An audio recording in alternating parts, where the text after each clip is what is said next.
ભૌતિક વિજ્ઞાનમાં આપણે ચેપ્ટર 3 ભણી રહ્યા છીએ, સુરેખ પથ પર ગતિ. એનો આજે 11મો સેશન છે. આજે આપણે કેટલાક દાખલાઓની ચર્ચા કરવાની છે. ઓકે, તો એ દાખલાઓની આપણે ચર્ચા સ્ટાર્ટ કરીએ એની પહેલાં એક યાદ રાખો કરીને એક નાનો મસ્તો પોઈન્ટ આપણે યાદ રાખવાનો છે, બરાબર? તો એ પોઈન્ટ જુઓ. પહેલાં તો સમજો કે આપણે આવું ભણી ગયા છીએ આગળના સેશનમાં કે સરેરાશ ઝડપ is greater than or equal to સરેરાશ વેગનું મૂલ્ય, બરાબર? તો સીધી વાત પ્રશ્ન એ થાય કે તત્કાલીન ઝડપ અને તત્કાલીન વેગનું મૂલ્ય એમની વચ્ચે શું સંબંધ હશે? અહીંયા જેમ સરેરાશ ઝડપ is greater than or equal to સરેરાશ વેગનું મૂલ્ય છે, તેમ તત્કાલીન ઝડપ અને તત્કાલીન વેગનું મૂલ્ય એમની વચ્ચે અહીંયા શું સંબંધ હોય, બરાબર? એ આપણે ચર્ચા કરવી જોઈએ, બોલો ખબર પડે, બરાબર? હવે સમજો તત્કાલીન એટલે એનો અર્થ શું થતો હતો? તત્કાલીન એનો અર્થ શું હતો? તાક્ષણિક, બરાબર? અથવા તો આપણે એને કહેતા કે કોઈ પણ ક્ષણે, ટી ક્ષણે ઝડપ, એમ ટી ક્ષણે કોઈ પણ એક ક્ષણે ઝડપ અને વેગ એવું આપણે કહેતા. એટલે જે તે ક્ષણની ઝડપ ને જે તે ક્ષણનો વેગ એવું કહીએ આપણે, બરાબર? હવે સમજો તમે બાઇક લઈને બરાબર જતા હોવ છો, ધારો કે તમારા મિત્રનો ફોન આવે, બરાબર, અને તમને એમ પૂછે કે ભાઈ તમારી ઝડપ કેટલી, એમ તો તમે શું જવાબ આપશો? તમને પૂછે તમારી ઝડપ કેટલી, તમે શું જવાબ આપો? ધારો કે ઝડપને ખાલી મૂલ્ય જ હોય તો તમે મૂલ્ય ક્યાંથી જોશો? સરસ, સ્પીડોમીટરમાં. તમે સ્પીડોમીટરમાં જોશો તો તમને ઝડપ મળશે. એમાં ધારો કે તમારી ઝડપ ત્યારે 30 કિલોમીટર પ્રતિ કલાક છે, તો આ કઈ ઝડપ થઈ ગઈ? તત્કાલીન. બોલો, તત્કાલીન ઝડપ થઈ ગઈ કે નહીં? પણ તમને એમ પૂછે કે ભાઈ તારો વેગ કેટલો? તો વેગ તો સદિશ ને, સદિશને મૂલ્ય અને દિશા બંને હોય, એને મૂલ્ય પણ હોય અને એને દિશા પણ હોય. તો તમે મૂલ્ય ક્યાંથી જોશો? તમે મૂલ્ય ક્યાંથી જોશો? સેમ એ જ સ્પીડોમીટરમાં, બરાબર? મૂલ્ય કેટલું આવશે? તો કે સ્પીડોમીટરમાં એ જ બતાવે 30 કિલોમીટર પ્રતિ કલાક. પણ સાથે તમારે શું કહેવું પડશે? દિશા પણ કહેવી પડશે ને, કે ભાઈ ઉત્તર દિશા કે પછી દક્ષિણ દિશા, એટલે ખબર પડે. તો ઝડપ અને વેગ એમાં ડિફરન્સ કેટલો છે? તો કે ઝડપને ખાલી મૂલ્ય જ હોય, તત્કાલીન ઝડપ છે ને ખાલી મૂલ્ય છે કે ભાઈ 30 કિલોમીટર પ્રતિ કલાક, ઓકે, ઇનફ. પણ જો તમને વેગ પૂછે તો તમારે 30 કહેવા પડે અને દિશા કેવી પડે. તો હવે એનો મતલબ એવો થાય કે ઝડપ અને તત્કાલીન વેગનું મૂલ્ય એ બંને કેવા હોય? સેમ જ હોય. જો કોઈ પણ ક્ષણે ઝડપ, તત્કાલીન ઝડપ અને તત્કાલીન વેગ એ બંનેના મૂલ્યો કેવા હશે? સેમ જ હશે. ખબર પડે? તો અહીંયા જે સંબંધ આવે છે, અહીંયા જે સંબંધ આવે, સંબંધ કેવો આવશે? હંમેશા ઇક્વલનો જ સંબંધ આવશે. બોલો, ખ્યાલ આવે? હંમેશા એ સંબંધ કેવો હશે? ઇક્વલ ટુ જ હોય, બરાબર? તો આ તમારે વસ્તુ યાદ રાખવાની છે કે સરેરાશ ઝડપ is greater than or equal to સરેરાશ વેગનું મૂલ્ય હોય, પણ તત્કાલીન ઝડપ ઇક્વલ ટુ તત્કાલીન વેગનું મૂલ્ય હોય. ઓકે, ચલો બીજી એક રીતે સમજાવું કે સમજો કે આપણે સરેરાશ ઝડપ જ્યારે વ્યાખ્યાયિત કરીએ છીએ, સરેરાશ ઝડપ વ્યાખ્યાયિત કરીએ છીએ તો આપણે કેનો ઉલ્લેખ કરીએ છીએ? પથ લંબાઈનો, બરાબર? અને સરેરાશ વેગ જ્યારે વ્યાખ્યાયિત કરીએ છીએ ત્યારે શેનો ઉલ્લેખ કરીએ છીએ? સ્થાનાંતરનો. બરાબર? પથ લંબાઈના છેદમાં સમય અને સ્થાનાંતરના છેદમાં સમય, આવો આપણે ઉલ્લેખ કરીએ છીએ કે નહીં? બરાબર? હવે પણ જો આપણે બરાબર ટી ક્ષણની વાત થતી હોય, કોઈ પણ ક્ષણે ટી ક્ષણની વાત થતી હોય, તો કોઈ પણ ક્ષણે એટલે કેવું હોય કે ભાઈ ધારો કે આ માર્ગ છે, ગતિ માર્ગ છે, એમાં કોઈ પણ ક્ષણે એટલે કેવું હોય? સ્થાનાંતર ખૂબ ઓછું થયું હોય કે નહીં? આપણે ભણી ગયા કે ભાઈ સમયગાળો 0.0001 સેકન્ડ તમે લ્યો તો આટલા સમયગાળામાં સ્થાનાંતર ખૂબ ઓછું થયું હોય. એટલે પથ લંબાઈ અને સ્થાનાંતર તમે ગણો ને તો લગભગ બંને કેવા કહેવાય? એક જ કહેવાય. પથ લંબાઈ આટલા વિભાગમાં જો પથ લંબાઈ અને સ્થાનાંતર લગભગ બંને કેવા થઈ ગયા? સમાન થઈ ગયા કે નહીં? બરાબર? એનો મતલબ કે સૂક્ષ્મ સમયગાળામાં જે તમે સરેરાશ ઝડપ અને સરેરાશ વેગ માપો છો, જેને આપણે નામ આપ્યા હતા તત્કાલીન ઝડપ અને તત્કાલીન વેગ, બંનેના મૂલ્યો કેવા હોય? બંને કેવા થાય? સમાન જ થાય. ઓકે, ખબર પડે તમને? તો આ બે પોઈન્ટ તમારે યાદ રાખવાના છે. સરેરાશ ઝડપની તમે યાદ છે જ કે સરેરાશ ઝડપ is greater than or equal to સરેરાશ વેગનું મૂલ્ય, પણ તમારે બીજું શું યાદ રાખવાનું? તત્કાલીન ઝડપ ઇઝ ઓલવેઝ ઇક્વલ ટુ તત્કાલીન વેગનું મૂલ્ય, બરાબર? ચલો બીજી એક બાબત યાદ રાખજો કે વેગ છે ને, વેગ એ સદિશ રાશિ છે. કેવી રાશિ છે? વેગ એ કેવી રાશિ છે? સદિશ, બરાબર? એને મૂલ્ય હોય, એને દિશા હોય.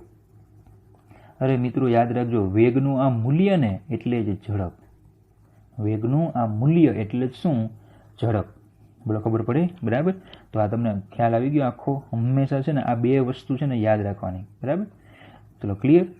ચલો હવે જોજો, આપણે નિયમિત ગતિની વાત કરીએ. નિયમિત ગતિ. અચ્છા, તમને યાદ છે નિયમિત ગતિ કોને કહેવાય? કે જો પદાર્થ સરખા સમયમાં સરખું અંતર કાપે તો એને નિયમિત ગતિ કહેવાય. અને ક્યારે પોસિબલ હોય? કે એનો વેગ અચળ હોય ને. આથી આપણે એને અચળ વેગી ગતિ પણ કીધેલું હતું. આપણે એક સેશનમાં આનો બરાબર વિશે સંપૂર્ણ ભણી ગયા છીએ. બરાબર. ચલો, નિયમિત ગતિ હોય, સરખા સમયમાં સરખું અંતર કાપે એવી ગતિને નિયમિત ગતિ કહેવાય. ને આવી ગતિ ક્યારે પોસિબલ બને? કે પદાર્થનું બરાબર જે વેગનું મૂલ્ય તો સમાન હોવું જ જોઈએ, પણ પદાર્થ છે એ સુરેખ પથ પર બરાબર. આવી ગતિ નિયમિત ગતિ ક્યારે પોસિબલ થશે? ઝડપ અચળ ક્યારે થશે? વેગનું મૂલ્ય અચળ ક્યારે હશે? તો કે પદાર્થ છે તે સુરેખ પથ પર અને એક જ દિશામાં ગતિ કરતો હોવો જોઈએ. પદાર્થ છે સુરેખ પથ પર અને એક જ દિશામાં ગતિ કરતો હોવો જોઈએ. ત્યારે આપણી આ જે ગતિ છે કેવી બનશે? નિયમિત ગતિ બનશે, અચળ વેગી ગતિ બનશે. બોલો ખ્યાલ આવે? બરાબર. તો ચલો હવે આપણે એ સમજવું છે કે હવે નિયમિત ગતિ થતી હોય, બરાબર, નિયમિત ગતિ થતી હોય ત્યારે નિયમિત ગતિ વખતે તત્કાલીન વેગનું મૂલ્ય બરાબર સરેરાશ વેગનું મૂલ્ય. બોલો આ શક્ય હોય? તત્કાલીન વેગનું મૂલ્ય જે તે ક્ષણનો વેગ બરાબર અને સરેરાશ બંને કેવા થવા જોઈએ? સમાન. હવે તમને સમજાયું છે મેં કે ધારો કે અચળ વેગી ગતિ છે કે ધારો કે કોઈ કોણ છે અથવા કોઈ બસ છે એ સુરતથી એ બસ ક્યાં જાય છે? અમદાવાદ જાય છે. બરાબર. સુરતથી એ બસ અમદાવાદ જાય છે, પણ નિયમિત ગતિ કરે છે. કેવી ગતિ કરે? નિયમિત ગતિ. તો પછી એનો વેગ કેવો રહેવો જોઈએ? અચળ રહેવો જોઈએ કે નહીં? એનો વેગ કેવો હશે? અચળ. આખા માર્ગ ઉપર વેગ અચળ કે ધારો કે 50 કિલોમીટર પ્રતિ કલાક એવું કીધેલું આપણે. તો આખા સુરતથી સ્ટાર્ટ કરીને અમદાવાદ સુધીનો આખા માર્ગ જે છે એમાં એનો વેગ કેવો રહેવો જોઈએ? 50 કિલોમીટર પ્રતિ કલાક રહેવો જોઈએ. તો બરાબર. તો તમે આખો જે માર્ગ છે એ આખા માર્ગનું તમે શું ગણો? સરેરાશ. આખા માર્ગની તમે સરેરાશ ગણો કે કોઈ પણ ક્ષણે તમે સ્પીડોમીટરમાં જુઓ, બંને કેવા હશે? સેમ જ થશે. બરાબર. કારણ કે વેગ કેવો છે? શું નામ શું છે આ ગતિનું? અચળ વેગી ગતિ. એટલે તત્કાલીન વેગનું મૂલ્ય અને સરેરાશ વેગનું મૂલ્ય બંને હંમેશા સમાન હોય. ક્લિયર? ચલો, સેમ એ જ રીતે આપણે શું કીધું અહીંયા કે ભાઈ વેગ જે છે, વેગ એ સદિશ રાશિ, વેગનું મૂલ્ય એટલે શું? ઝડપ. તો આ તત્કાલીન વેગનું મૂલ્ય એટલે શું થાય? તત્કાલીન ઝડપ. અને સરેરાશ વેગનું મૂલ્ય એટલે શું થશે? સરેરાશ ઝડપ. બંને કેવા થાય? ઇક્વલ. બરાબર. તો આ બીજા પોઈન્ટ થઈ ગયા. બરાબર. તો આ પોઈન્ટ તમારે યાદ રાખવાના. એક અહીંયા આ પોઈન્ટ થઈ ગયો. તો ચલો ટોટલ કેટલા પોઈન્ટ થઈ ગયા? 5. ઓકે. સરેરાશ ઝડપ is greater than or equal to સરેરાશ વેગનું મૂલ્ય અને તત્કાલીન ઝડપ ઇક્વલ ટુ તત્કાલીન વેગનું મૂલ્ય. તત્કાલીનમાં સંબંધ હંમેશા કેવો? ઇક્વલ જ હોય. બરાબર. આ સરેરાશનો સંબંધ, આ તત્કાલીનનો. અને જો નિયમિત ગતિ હોય, અચળ વેગી ગતિ હોય તો તત્કાલીન અને સરેરાશ સમાન થાય. ક્લિયર? જો નિયમિત ગતિ હોય, અચળ વેગી ગતિ હોય તો તત્કાલીન અને સરેરાશ એ બંને કેવા થાય? સમાન થાય. પછી ઝડપ હોય કે વેગ. ઓકે. બરાબર. ચાલો, અને પછી આ યાદ રાખવાનું, વેગ સદિશ રાશિ, એનું મૂલ્ય એટલે જ ઝડપ. વેગ સદિશ રાશિ, વેગનું મૂલ્ય એટલે જ ઝડપ. ઓકે. તો જો આટલું પોઈન્ટ તમારે યાદ રાખવાના છે. સરેરાશ ઝડપ greater than or equal to સરેરાશ વેગનું મૂલ્ય, તત્કાલીન ઝડપ ઇક્વલ ટુ તત્કાલીન વેગનું મૂલ્ય, નિયમિત ગતિ અચળ વેગી ગતિ હોય તો તત્કાલીન વેગનું મૂલ્ય બરાબર સરેરાશ વેગનું મૂલ્ય અને તત્કાલીન ઝડપ બરાબર સરેરાશ ઝડપ. ઓકે. બરાબર. ચાલો આગળ વધીએ. તો દાખલા તરફ આપણે જઈએ છીએ. દાખલા આપણે ગણવાના હતા. બરાબર. ઉદાહરણ છે 3.2. પણ એની પહેલાં તમને યાદ છે કે ભાઈ આપણે વિકલનમાં ભણી ગયા હતા. વિકલન ટોપિક ભણી ગયા હતા. કે વિકલનમાં આપણે શું ભણી ગયા હતા કે એક્સનું ટીની સાપેક્ષે વિકલન કરો એટલે તમને શું મળશે? વેગ મળશે. આપણે આવું સૂત્ર ભણી ગયા હતા. થોડું જરાક યાદ કરી લઈએ ફરી પાછું. બરાબર. આપણે આવું ભણી ગયા હતા કે v equal to dx by dt. બરાબર. એક્સનું ટી સાપેક્ષે વિકલન એટલે વેગ. અને જો સરેરાશ વેગ જોતો હોય તો delta X by delta T, સ્થાનાંતરના છેદમાં સમય. ઓકે. બરાબર. અને તમને બીજું પણ યાદ આવવું જોઈએ કે ભાઈ d by dx of x raise to n, d by dx of x raise to n equal to n આગળ એક ઘાત ઓછી એન એક્સની n-1. બરાબર. તો આટલો પોઈન્ટ તમને છે યાદ હોવો જોઈએ. બરાબર. તો ચલો આપણે હવે આગળ વધીએ. રકમ જો એક્સ અક્ષને અનુલક્ષીને ગતિ કરતા એક પદાર્થનું સ્થાન x = a + bt² વડે દર્શાવ્યું. તમને કીધેલું મેં કે તમને જ્યારે પણ તત્કાલીન વ્યક્તિ હશે ને ત્યારે તમને કોષ્ટક નહીં આપે. આપણે કોષ્ટક ભણી ગયા હતા, યાદ છે? તમને કોષ્ટક નહીં આપે, તમને સૂત્ર આપશે. બરાબર? તો દાખલાની શરૂઆત છે ને ત્યાંથી જ થશે. તો જો અહીં x = a + bt² તમને આપ્યું છે. બરાબર? બીજું તમને એ કીધું છે કે જ્યાં a = 8.5 અને b = 2.5 મીટર/સેકન્ડ - 2. બરાબર? ચલો તો હવે a અને b ની તમને કિંમત આપી. બરાબર? તો a અને b ની જે કિંમત છે એ કિંમતો તમે આ સમીકરણમાં મૂકી દો, તમને ફાઇનલ સમીકરણ મળે. ચલો a કેટલા મૂકવાના? 8.5 વત્તા b. બરાબર? b કેટલા મૂકવાના? 2.5 t². બરાબર? a અને b ની કિંમત મૂકશે એટલે આપણને ફાઇનલ સમીકરણ મળી જાય. બરાબર? ચલો ટીનું માપન સેકન્ડમાં લેવાનું. t = 0 સમયે વેગ કેટલો? ચલો આ પહેલો આપણો પ્રશ્ન. t = 0 સમયે વેગ ગોતવાનો. અને આ બીજો પ્રશ્ન 2 સેકન્ડ અને 4 સેકન્ડની વચ્ચે સરેરાશ વેગ કેટલો? તો બે પ્રશ્નો છે. t = 0 સમયે વેગ. ચલો જોજો, તમને એવું કીધેલું મેં કે વેગ એટલું વેગ લખ્યું હોય, એટલું ઝડપ લખ્યું હોય ને તો એ તત્કાલીન હોય. ઓકે, એટલું વેગ કે એટલું ઝડપ હોય તો શું હોય? તત્કાલીન હોય. અને તત્કાલીન વેગ તમારે જોતો હોય, બરાબર, વેગ t = 0 સમય વેગ એટલે તત્કાલીન વેગ, ને તત્કાલીન વેગ v = dx/dt. ઓકે, તત્કાલીન વેગ v = dx/dt. ચલો v = d/dt ઓફ x નું સમીકરણ મૂકી દેવાનું. x નું સમીકરણ આ છે ને, આ x નું સમીકરણ અહીંયા મૂકી દેવાનું. બરાબર? તો જો શું આવશે? 8.5 વત્તા 2.5 t². ઓકે, ચલો વિકલન યાદ છે? શું સૂત્ર હતું? કે d/dx ઓફ c હોય તો 0, અચળ હોય તો 0, અને d/dx ઓફ x⁴n તો આવશે nx ની n - 1. ઓકે, આ તમને યાદ છે? તો જો સીધું આપણે વિકલન કરીએ ને ડાયરેક્ટ જ, સરવાળા બાદબાકીનો નિયમ શું હતો? વિકલન બધાનું અલગ અલગ થાય. ચલો આ એકલો અચળ છે, અચળનું વિકલન 0 પ્લસ, ચલો આ નિયમ યાદ છે? આવું ભણી ગયા હતા આપણે કે d/dx ઓફ k f(x). શું નિયમ હતો? k અચળ બહાર લઈ લેવાનો, d/dx ઓફ f(x). ઓકે, તો 2.5 અચળ છે એને બહાર લઈ લેવાના, તો આવશે d/dt ઓફ t². ચલો v = આ 2.5 ગુણ્યા, ચલો t² નું વિકલન, અહીંયા t અહીંયા t સેવું એમ જ છે ને, જો અહીંયા x ને અહીંયા x, તો અહીંયા t ને અહીંયા t બંને જગ્યાએ t જ છે, તો પછી ઘાત આગળ, બગડો આગળ, 1 ઘાત ઓછી 2 - 1. તો v = 2.5 ગુણ્યા 2 કરશું એટલે 5t, અહીંયા 1 ઘાત થશે, 2 - 1 એટલે 1 વધે. અને કયા સમયે વેગ કીધો છે? જુઓ તો કયા સમયે વેગ કીધો છે? 0 સમયે કીધો છે કે નહીં? તો અહીંયા 0 મૂકી દેવાના, એટલે v = 0 મીટર/સેકન્ડ ઇન્વર્સ. બરાબર? 0 સમયે વેગ કીધો છે તો આપણે ત્યાં 0 મૂકી દઈએ, એટલે v = 0 મીટર/સેકન્ડ ઇન્વર્સ. બરાબર? આ પહેલું આવી ગયું. આવડશે? તત્કાલીન જ્યારે પણ કીધું હોય ને ત્યારે હંમેશા આ સ્ટેપને ફોલો કરવાના આવી રીતે. ઓકે, ચલો સરેરાશ વેગનું સૂત્ર યાદ છે? સરેરાશ વેગ v = Δx/Δt. બરાબર? સરેરાશ વેગ v = Δx/Δt. હવે સમજો, Δx એટલે સ્થાનાંતર. તો તમને સમયગાળો કેટલો આપ્યો? 2 થી 4 સેકન્ડ આપ્યો કે નહીં? તો પછી તમારે શું ગોતવું પડશે કે ભાઈ 4 સેકન્ડ સમયે પદાર્થ ક્યાં છે અને 2 સેકન્ડ સમયે પદાર્થ ક્યાં છે, એમાંથી પછી બાદબાકી કરશો એટલે સ્થાનાંતર મળે. દાખલા તરીકે સમજો કે ધારો કે આ O છે, ઉગમ બિંદુ, 2 સેકન્ડે, બરાબર, t = 2 સેકન્ડે આ પદાર્થનું સ્થાન છે x1 અને t = 4 સેકન્ડે પદાર્થનું સ્થાન છે x2. બરાબર? તો પછી તમારે સ્થાનાંતર એટલે આટલું જ લેવાનું ને. તો એ કઈ રીતે આવશે? x2 - x1. એટલે x2 એટલે શું કહેવાય? 4 સેકન્ડે સ્થાન, અને x1 એટલે 2 સેકન્ડે સ્થાન. તો બોલો થઈ ગયું.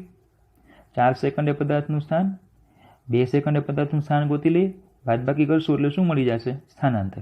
બરાબર? બોલો ખ્યાલ આવી ગયો? ચલો છેદમાં Δt સમયગાળો કેટલો છે? તો 2 થી 4 એટલે 4 - 2. બરાબર? સમયગાળો 2 થી 4 છે કે નહીં? એટલે 4 - 2. ચાલો તો જોજો, v = હવે આ કઈ રીતે મળશે? x4 કઈ રીતે મળશે? તો આનો મતલબ એવો થાય કે x નું સમીકરણ લેવાનું, જ્યાં t હોય ને ત્યાં 4 મૂકવાના. ચલો આ થઈ ગયું x નું સમીકરણ, જ્યાં t હોય ને કેટલા મૂકી દેવાના? 4. તો ચલો આવી રીતે લખાશે, જોજો 8.5, બરાબર, આ રીતે લખાશે 8.5 પ્લસ 2.5 4 એનો વર્ગ, બરાબર, માઇનસ. ચલો હવે આ x(2) એટલે જ્યાં t હોય ત્યાં કેટલા મૂકવાના? 2. તો માઇનસ છે, જો આગળ માઇનસ છે એટલે નિશાની ચેન્જ થઈ જશે ને. 2.5 2 સ્ક્વેર. ઓકે, ચલો છેદમાં 2, 4 - 2 એટલે એ થઈ જશે 2. ચલો હવે સાદુરૂપ આપી દઈશું. તો v બાર ઇક્વલ ટુ, ચલો પહેલાં તો 8.5 8.5 કેન્સલ થઈ જશે, બરાબર. 8.5 અને 8.5 કેન્સલ થઈ જાય અને આ થઈ જશે 2.5, બરાબર, ગુણ્યા 16 માઇનસ 2.5 ગુણ્યા 2 વર્ગ 4 ના છેદમાં 2. ઓકે, ચલો v બાર ઇક્વલ ટુ, હવે તમે કેલ્ક્યુલેશન કરી શકશો એટલે આવશે તમને અહીંયા, બરાબર. આ પહેલું છે એ 40 થશે, બીજું 10/2 એટલે થઈ જશે 30/2 એટલે v bar equal to 15 metre second inverse, બરાબર. તો આ રીતે આખો દાખલો થાય, બરાબર. તમને ખ્યાલ આવી ગયો હશે. ઓકે, તો સરેરાશ વેગ ગોતવાનું કીધું હોય તમારે આ રીતે સ્ટેપને ફોલો કરવાના. તત્કાલીન વેગ ગોતવાનું કીધું હોય એટલે વિકલન કરીને ફોલો કરવાનું. ટૂંકમાં હંમેશા યાદ રાખવાનું કે એક્સનું વિકલન કરો એટલે વેગ મળે. એક્સનું વિકલન તમે કરશો એટલે તમને શું મળશે? વેગ. ઓકે, ચાલો આગળનો દાખલો લઈએ. સ્વાધ્યાય 3.15. સ્વાધ્યાયનો પ્રશ્ન 3.13 અને 14 જો તમારી ચોપડીમાં, બરાબર, સ્વાધ્યાયનો 3.13 અને 3.14નો પ્રશ્ન તમે એમાં જરા જોજો. સ્વાધ્યાયનો જે પ્રશ્ન હતો 3.13 અને 3.14 એ તમારે જોવાનું. એમાં આપણે શું ભણી ગયા હતા જોજો. આપણે સરેરાશ ઝડપ અને સરેરાશ વેગ વચ્ચેનો તફાવત કાળજીપૂર્વક સ્પષ્ટ કર્યો. એમાં આપણે એવું ભણી ગયા છીએ સરેરાશ વેગ અને સરેરાશ ઝડપ, એમનું આપણે ઉદાહરણ આપ્યું હતું, બરાબર. અને એ આખો તફાવત આપણે એકદમ વ્યવસ્થિત અને કાળજીપૂર્વક આખું ભણી ગયા. તત્કાલીન ઝડપ અને તત્કાલીન વેગ માટે આવા તફાવત પર વિચાર કરવો આવશ્યક નથી. મતલબ કે સમજો શું કહે છે કે આપણે આવું ભણી ગયા કે નહીં કે ભાઈ સરેરાશ ઝડપ is greater than or equal to સરેરાશ વેગનું મૂલ્ય, આવું ભણી ગયા હતા આપણે. પણ તત્કાલીન ઝડપ અને તત્કાલીન વેગમાં આવા તફાવત પર વિચાર કરવો આવશ્યક નથી. કારણ કે હમણાં જ તમને મેં સમજાવ્યું કે ભાઈ તાત્ક્ષણિક ઝડપ ઇક્વલ ટુ તાત્ક્ષણિક વેગનું મૂલ્ય, હમણાં જ તમને મેં કરાવ્યું, બરાબર. તો તાત્ક્ષણિક ઝડપ હંમેશા તાત્ક્ષણિક વેગના માન જેટલી હોય છે. શા માટે? તો એ સીધું સિમ્પલ છે, તમને કીધું જ હતું કે ભાઈ ખૂબ સૂક્ષ્મ સમયગાળામાં વેગ અને ઝડપ મપાય. તાત્ક્ષણિક વેગ અને ઝડપ એ ખૂબ સૂક્ષ્મ સમયગાળામાં મપાય અને આવો નાનો સમયગાળો લ્યો ત્યારે સ્થાનાંતર અને પથ લંબાઈ સમાન થાય અને પરિણામે, બરાબર, સ્થાનાંતર ઇક્વલ ટુ પથ લંબાઈ થાય અને પરિણામે તત્કાલીન ઝડપ અને તત્કાલીન વેગનું મૂલ્ય બંને કેવા થાય? સેમ જ થાય. ઓકે, તો બસ ખાલી ગુજરાતી વાક્યો લખવાના છે. જો ગતિ કરતા કણની ચોક્કસ ક્ષણના વેગને તાત્ક્ષણિક વેગ કહે છે. અહીંના કિસ્સામાં જો સમયનો ગાળો નાનો લઈએ તો કોઈ ચોક્કસ ક્ષણે સ્થાનાંતરનું મૂલ્ય કણની પથ લંબાઈ જેટલું થાય અને તેથી તાત્ક્ષણિક વેગ અને તાત્ક્ષણિક ઝડપ સમાન બને અને તેમની વચ્ચે તફાવત ન રહે, બરાબર. આથી તાત્ક્ષણિક વેગ અને ઝડપ બંને કેવા થાય? સમાન થાય, એટલે તફાવત રહે નહીં. ઓકે, તો ઉકેલમાં તમારે આટલા વાક્યો લખવાના, બરાબર. ચાલો આગળ વધીએ. 16મો દાખલો છે. આકૃતિમાં દર્શાવેલ આલેખ A થી D, એટલે A થી D તમને આલેખો આપ્યા છે અલગ અલગ પ્રકારના. એટલે જોજો આલેખનો દાખલો છે, બરાબર તમને યાદ આવવા જોઈએ આલેખ. આપણે ધ્યાનથી જોવાના, આપણે ધ્યાનથી જોશું પહેલાં અને કારણ સહિત જણાવો કે તે પૈકી કયો આલેખ એક પારિમાણિક ગતિ કરતા કણ માટે શક્ય નથી. કયો આલેખ એક પારિમાણિક ગતિ કરતા કણ માટે શક્ય નથી એ આપણે કહેવાનું. ઓકે, તો ચલો પહેલો આપણો આ આલેખ છે, તો પહેલાં ધ્યાનથી જોવાનું અને આલેખ પોસિબલ છે કે નહીં આપણે કહેવાનું, બરાબર.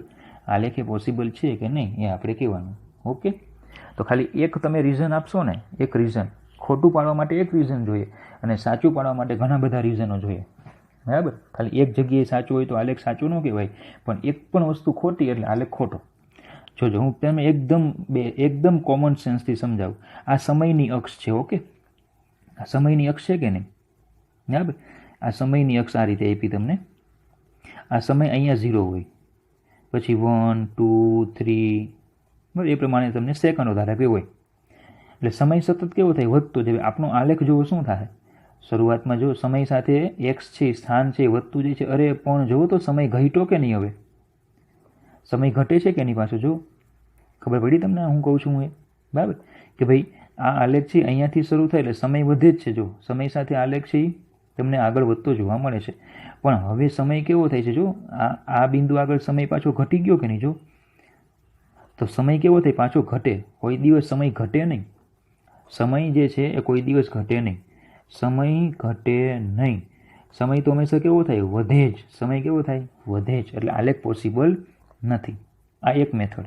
ઓકે, ચલો બીજું પણ તમે આ રીતે દર્શાવી શકો કે ભાઈ આ એક સમય હું લઉં, ધારો કે T1 સમય છે અને T1 સમયથી હું આ રીતે લંબ દોરું. હું આ રીતે આલેખ ઉપર આ રીતે હું લંબ દોરું. બરાબર, તો હવે સમજો મને છે ને 2 સ્થાન મળે. જોવો તો એક્સના 2 સ્થાન મળે. એક આ મળે અને એક જો આ મળે. એનો મતલબ કે એક જ સમયે પદાર્થ 2 સ્થાને છે. બોલો આવું શક્ય હોય? તમને આવું સમજાયું તો આપણે આવો આલેખ ભણી ગયા હતા કે નહીં?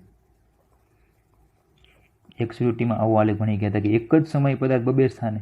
આવું શક્ય નથી. એ તો ભગવાન કે ભૂત હોય કે જે એક જ સમયે 2 સ્થાને દેખાય.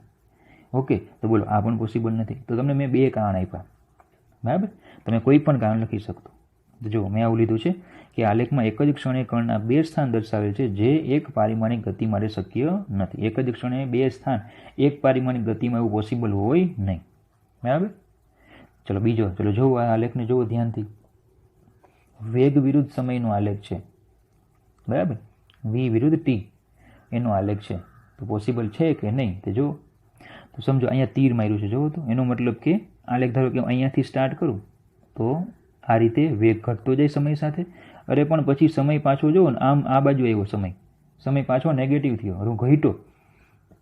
હમણાં તમને આગળ કીધું સમય કોઈ દિવસ ઘટે નહીં.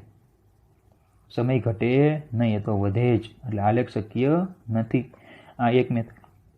બરાબર, બીજી રીતે લઈ જો. હું એક જ સમય લઉં, ધારો કે T1. તો T1 સમયે પદાર્થનો વેગ અહીંયા આટલો છે, અહીંયા પદાર્થનો વેગ આટલો છે. જો T1 સમયે અહીંયા પણ વેગ છે, અહીંયા પણ વેગ છે. એક જ સમયે પદાર્થના 2 વેગ છે. એક જ સમયે એક પારિમાણિક ગતિમાં એક જ સમયે 2 વેગ શક્ય નથી. કે ભાઈ પદાર્થ છે એ 30ની સ્પીડથી ને જાય છે અને 40ની સ્પીડથી જાય છે. આવું શક્ય નથી. જો આલેખમાં એક જ સમયે વેગની ધન અને ઋણ દિશા દર્શાવેલ છે જે એક પારિમાણિક ગતિ માટે શક્ય નથી. ઓકે, ચલો જો આ જો ઝડપ વિરુદ્ધ સમય આપ્યો છે. અચ્છા, આપણે આવું ભણી ગયા છીએ કે ઝડપ હંમેશા ધન હોય. ઝડપ હંમેશા ધન હોય, યાદ છે? કારણ કે પથ લંબાઈ હંમેશા ધન હોય. તો પણ અહીંયા તો જોવો તો આ જોવો તો નીચે ઉપર બધી પોઝિટિવ હોય તો નીચે નેગેટિવ હોય કે નહીં? તો જો આ વિભાગ જોવો તો નેગેટિવ આવ્યો ને. ઝડપ કોઈ દિવસ ઋણ હોય નહીં. એટલે આલેખ શક્ય નથી. ચલો આલેખમાં ઝડપ ઋણ દર્શાવેલ છે જે શક્ય નથી. ઓકે, ચોથું પથ લંબાઈ છે. જો પથ લંબાઈ, તો પથ લંબાઈ પહેલાં વધે ઘટે. અચ્છા, પથ લંબાઈ કોઈ દિવસ ઘટે થોડી.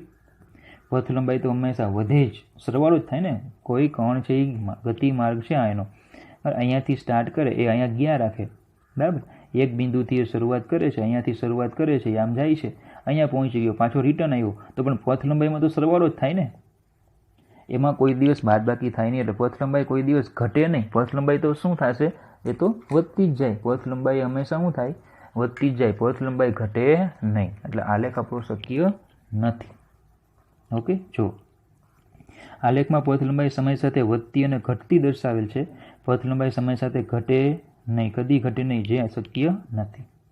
ઓકે, ચાલો તો એટલા આલેખો હતા. નવો આલેખ લઈએ. અહીંયા આકૃતિમાં તમને એક પારિમાણિક ગતિ કરતા આપેલ આકૃતિમાં એક પારિમાણિક ગતિ કરતા કણ માટેનો એક્સયુટીનો આલેખ દર્શાવેલ છે, જેમાં 3 સમાન સમયગાળા દર્શાવેલા છે. હવે સમયગાળા કયા? તો કે આ જે છે ને બ્લેક કલરના એ છે ને સમયગાળાઓ છે. આ જે સમયગાળાઓ છે ને આ જે છે ને એ 3 સમયગાળા છે. આ પહેલો સમયગાળો આટલો, આ બીજો આટલો સમયગાળો, આ ત્રીજો આટલો સમયગાળો. ઓકે, કયા સમયગાળા માટે સરેરાશ વેગનું મૂલ્ય સૌથી વધુ હોય? બરાબર, આ પહેલો પ્રશ્ન છે આપણો. કયા સમયગાળા માટે સરેરાશ વેગનું મૂલ્ય સૌથી વધારે હોય? એટલે આ પહેલો પ્રશ્ન. ચલો, અને કયા સમયગાળા માટે તે સૌથી ઓછી હશે? તો આપણે બંને જવાબ એક સાથે આપશું. બીજો પ્રશ્ન છે, દરેક સમયગાળાને અનુરૂપ સરેરાશ વેગના ચિહ્નો આપો. દરેક સમયગાળો જે છે એને અનુરૂપ તમારે સરેરાશ વેગના ચિહ્નો આપવાના, બરાબર. ચલો તો જોજો, પહેલાં તો સરેરાશ વેગ. તમને એક્સ રૂટ ટીનો આલેખ આપ્યો છે, એક્સ રૂટ ટીનો આલેખ. એક્સ રૂટ ટીના આલેખ ઉપરથી વેગ કઈ રીતે મળે તો આપણે ભણી ગયા છીએ. એક્સ રૂટ ટીના આલેખનો ઢાળ આપણને શું આપશે? સરેરાશ વેગ આપે, બરાબર. તો જ્યાં ઢાળ વધારે હશે ત્યાં સરેરાશ વેગનું મૂલ્ય વધારે હશે, અને જ્યાં ઢાળ ઓછું હશે ત્યાં સરેરાશ વેગનું મૂલ્ય ઓછું હશે, બરાબર. તો જો પહેલાં વાક્ય લખવાનું હોય, એક્સ રૂટ ટીના આલેખનો ઢાળ સૂક્ષ્મ સમયગાળા માટે સરેરાશ વેગનું મૂલ્ય આપે છે, તેથી ઢાળનું મૂલ્ય જ્યાં વધારે ત્યાં સરેરાશ ઝડપ વધારે. તો હવે સમજો, ઢાળ ગોતવા આપણે શું કરવું પડે કે તમને એવું કીધેલું કે જો આલેખ વક્ર હોય ને તો સ્પર્શક દોરવાનો.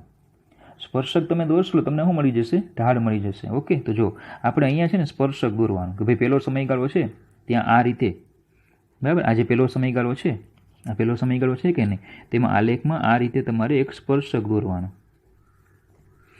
સેમ બીજો સમયગાળો છે ત્યાં આલેખમાં આ રીતે સ્પર્શક દોરવાનો. આ ત્રીજો સમયગાળો છે ત્યાં આલેખમાં આ રીતે સ્પર્શક દોરવાનો. ઓકે, હવે એનો તમારે ઢાળ જોવાનો. તો જો આમાં ખૂણો અહીંયા આ આવશે, આમાં ખૂણો આ આવશે, આમાં ખૂણો આ આવશે, એક્સ અક્ષની ધન દિશા સાથે વિષમ ઘડીમાં, બરાબર. તો જો ખૂણો મોટો ત્યાં ઢાળ મોટો ને ત્યાં ઝડપ વધારે. તો સીધી વાત છે કે આ 1, 2 અને 3માં ખૂણા જુઓ, ક્યાં ખૂણો મોટો છે? આ છે. તો ત્રીજામાં સરેરાશ ઝડપ સૌથી વધુ, અને સૌથી ઓછું ક્યાં હશે? બીજામાં હશે. સરેરાશ ઝડપ સૌથી ઓછી, બરાબર. સરેરાશ ઝડપ સૌથી ઓછી. Okay, clear? એકદમ સિમ્પલ છે. જો ત્રીજા ગાળામાં સરેરાશ વેગ સૌથી વધુ હશે, કારણ કે ત્રીજા ગાળામાં એક્સ રૂટ ટીના આલેખનો ઢાળ વધારે છે, બરાબર. સરેરાશ વેગનું મૂલ્ય, અહીંયા શબ્દ લખવો છે, સરેરાશ વેગનું મૂલ્ય, બરાબર, કારણ કે આપણે સરેરાશ વેગનું મૂલ્ય એવું રકમમાં આપ્યું છે. ચાલો, એ તમે શબ્દ એડ કરી દેજો. ચલો બીજું, બીજા ગાળામાં સરેરાશ વેગનું મૂલ્ય સૌથી ઓછું છે, બરાબર, કારણ કે બીજા ગાળામાં એક્સ રૂટ ટીના આલેખનો ઢાળ ઓછો છે. ક્લિયર? આ પહેલો જવાબ તમને ખબર પડી ગઈ, બરાબર. ચલો બીજો જવાબ લઈએ. પ્રશ્ન આવો હતો બીજામાં, દરેક સમયગાળાને અનુરૂપ સરેરાશ વેગના ચિહ્નો આપો. જે તે 3 સમયગાળાઓ છે એને અનુરૂપ આપણે શું કહેવાનું છે? એના ચિહ્નો, વેગનો ધન કે ઋણ એવું આપણે કહેવાનું છે. ઓકે, તો ચલો એ તો ખૂણા ઉપરથી મળે, એટલે ફરી પાછું આપણે શું દોરવું પડશે? અહીંયા ઢાળ દોરવા પડે. તમારે તો આકૃતિ એક જ વખત દોરવાની, હું ફરીથી અહીંયા તમને ઢાળ દોરીને બતાવું છું.